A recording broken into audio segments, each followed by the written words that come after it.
here we are talking about, the wisdom, the experiences you've had and how you've leveraged that in your own life. But how do you impart that into your children as well? And he said a line that really resonated with me because I've got 2 boys and 2 girls, but especially for the 2 boys, he said that he's raising boys for a future that he doesn't understand, which really, really resonates with me because that's the truth. We don't know what's going to happen next week, let alone 20 years from now when my sons or my daughters are adults and potentially parents. And so what he had said was he wants to instill in them timeless values, i.e. these values that will stand the test of time. They will not become irrelevant no matter what the world looks like. Things like love, things like respect, things like kindness. Welcome to the On the Path podcast, a conversation on navigating life. Join Chris Coker and Colin Chris as they have honest conversations with fellow travelers on the path. In each episode, they explore the physical, mental, and spiritual health aspects of the whole self, striving for personal accountability and a strong community. Gain insights, learn from our mistakes, and hear from guests who have mastered these areas. Step on the path, embracing every challenge and success along the way. See you on the path.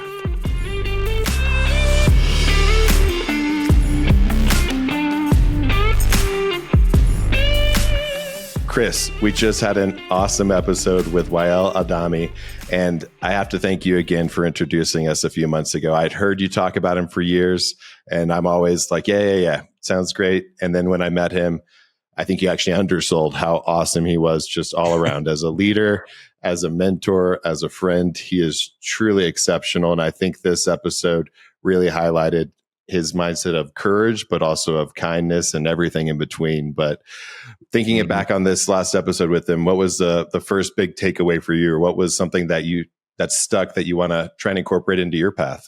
Oh man. Well, first of all, I know I said it in the episode, Colin, but I'll say it here too.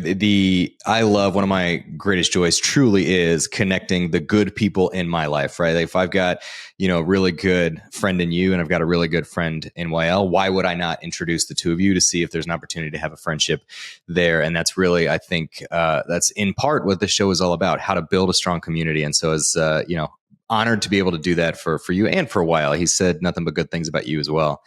As far as lessons learned within the episode, let's just start from the top here. There was this undertone throughout the entire episode about the stories that we tell ourselves. And there's one line that Wael mentioned that just really stuck with me, which is, don't fall in love with your own legend. And there was kind of 2 sides of that coin that he talked about. On the one hand, don't over celebrate your own wins or your own victories.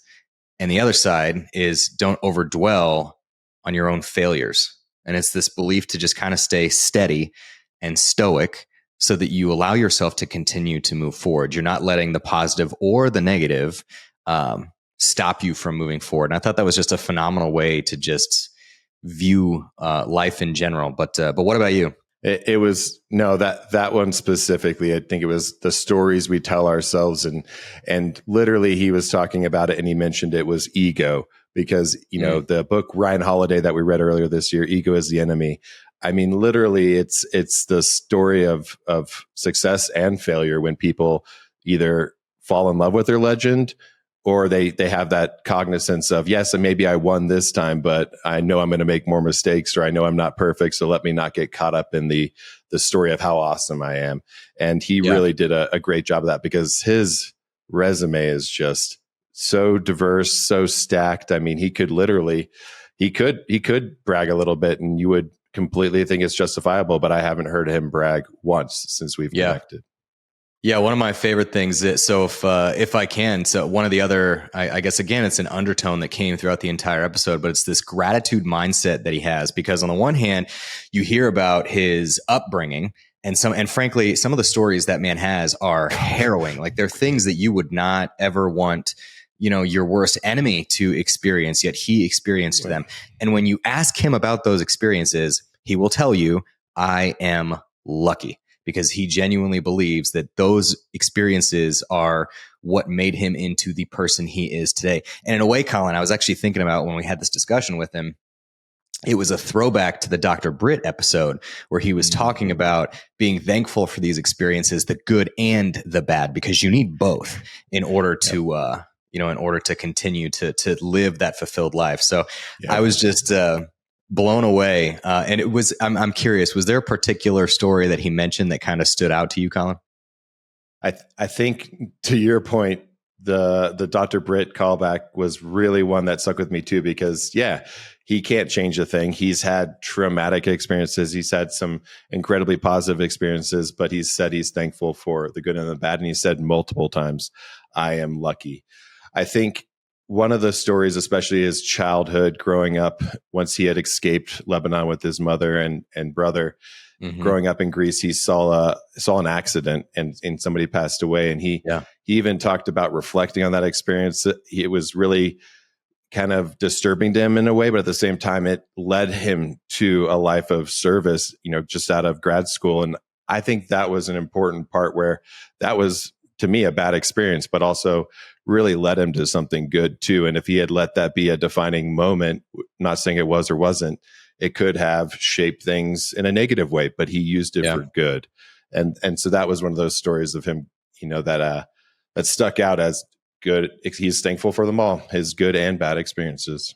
Yeah, absolutely. And one of the things, as you know, Colin, I'm a dad. I've got a few kids myself, and so I want to. And Wael does just a few.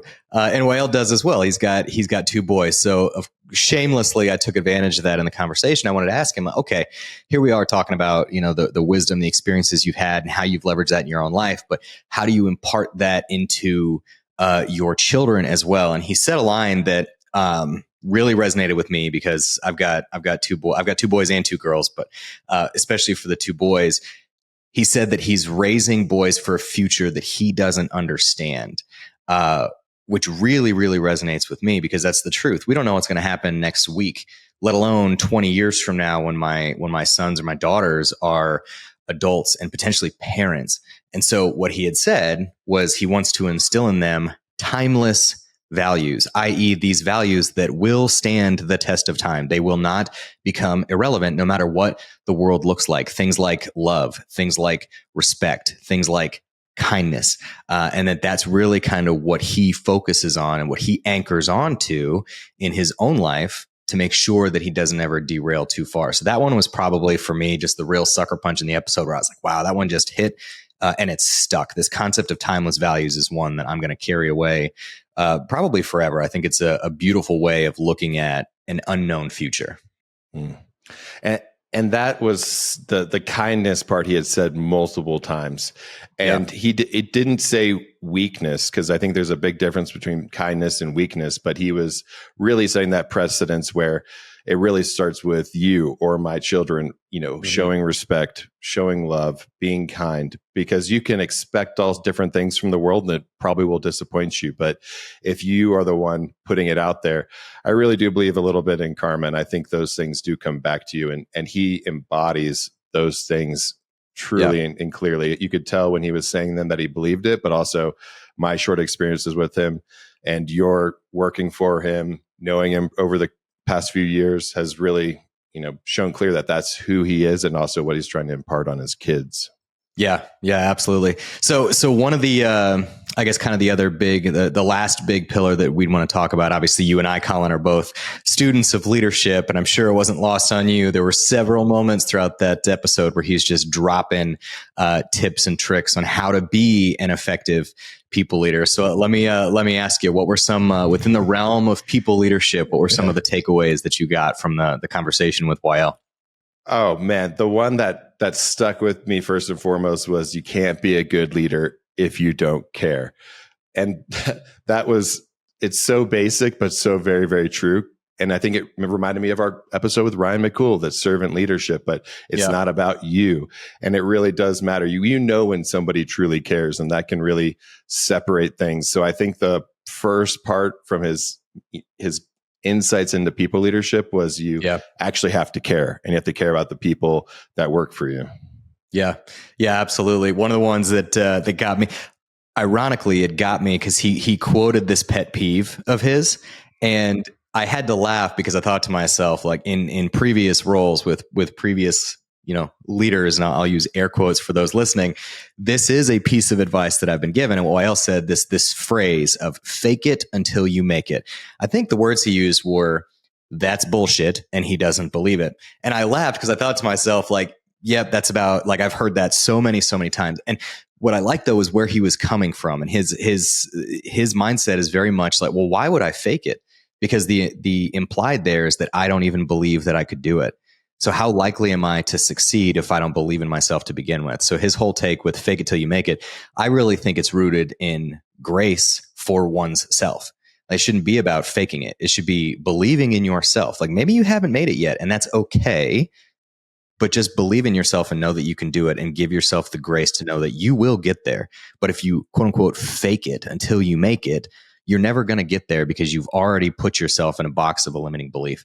And I thought to myself, that was something else. I like that a lot. I think especially when people are watching you, and I've had to work through this myself, is we always try and bring your best self to work and all of those things. But the amount of energy required to pretend to be something, it's a lot of additional energy for most people. But also, you're going to have a bad day. You're going to be stressed. And if you're always going to default to who you truly are and who you are day to day. And so that's where I also think it can really catch up with you if you're trying to fake it and try and pretend to be something, because you're going to have a bad day. No one's perfect. And it's all going to really show who you really are if you're not careful. And so I think that's where, for me, a takeaway from that exact moment was continue to work on yourself and those things you want to actually grow or enhance with your own personal development, because that's where it really is, versus just faking it until you make it. Because who actually knows what they're doing? I think that was something Bill hit on in his episode. Man, there's a lot of throwbacks in this one, but he pulled through almost everything. Did his homework. I know, but honestly, Bill talked about it. He was like, "What was going on there? Did you know what you were doing?" And this guy was like, "I had no idea."